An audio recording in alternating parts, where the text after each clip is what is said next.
મેયરે દબાણો દૂર કરવા માટે કલેક્ટરને પત્ર લખ્યો। મેયરે જીગા તળાવના ગેરકાયદેસર દબાણો દૂર કરવા માટે કલેક્ટરને પત્ર લખ્યો છે। વરસાદમાં ખાડીપૂરની સમસ્યા હોવાથી દબાણની કાર્યવાહી કરવા પત્રમાં ઉલ્લેખ કરવામાં આવ્યો છે। પ્રભારી મંત્રી કનુભાઈ દેસાઈની સૂચના હોવા છતાં કાર્યવાહી ન કરાઈ હોવાનો આ પત્રમાં ઉલ્લેખ કરાયો છે।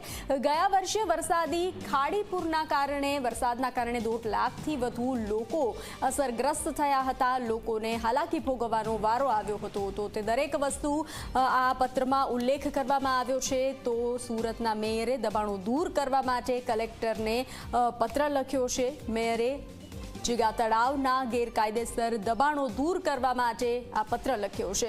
વરસાદમાં ખાડીપૂરની સમસ્યા હોવાથી દબાણની કાર્યવાહી કરવા પત્રમાં ઉલ્લેખ કરવામાં આવ્યો છે। પ્રભારી મંત્રી કનુ દેસાઈની સૂચના હોવા છતાં કાર્યવાહી ન કરાઈ હોવાનો પણ પત્રમાં ઉલ્લેખ કરવામાં આવ્યો છે। તો ગયા વર્ષે વરસાદી ખાડીપૂરના કારણે 1.5 લાખથી વરસાદી પાણીના કારણે 1.5 લાખથી વધુ લોકો અસરગ્રસ્ત થયા હતા। તો જીગા તળાવમાં ગેરકાયદેસર દબાણો દૂર કરવાનો આ પત્રમાં ઉલ્લેખ કરવામાં આવ્યો છે।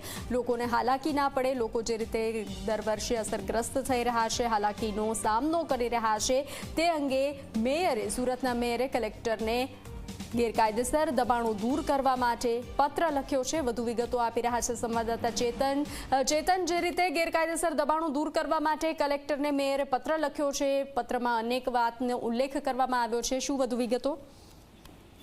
જી બિલકુલ થી સુરત શહેરની વાત કરીએ તો દર વર્ષે ખાડીપૂરની પરિસ્થિતિનું નિર્માણ થતું હોય છે। ખાસ કરીને લિંબાયત અને સનિયામાં જે વિસ્તાર છે તેમાં પાણી જે છે તે વહેવા માટે પૂરતી જગ્યા નથી મળી રહેતી, જેને કારણે ખાડીપૂરની પરિસ્થિતિનું નિર્માણ થતું હોય છે, જેમાં 1.5 લાખથી વધુ જે લોકો છે તે અસરગ્રસ્ત બનતા હોય છે। ખાસ કરીને ખજોદ અને એરપોર્ટની બાજુમાં જે જીગા તળાવો આવ્યા છે તેના કારણે જે પાણીનો જે વહેણ જાય તેવી પૂરતી સુવિધા ઉભી થઈ નથી।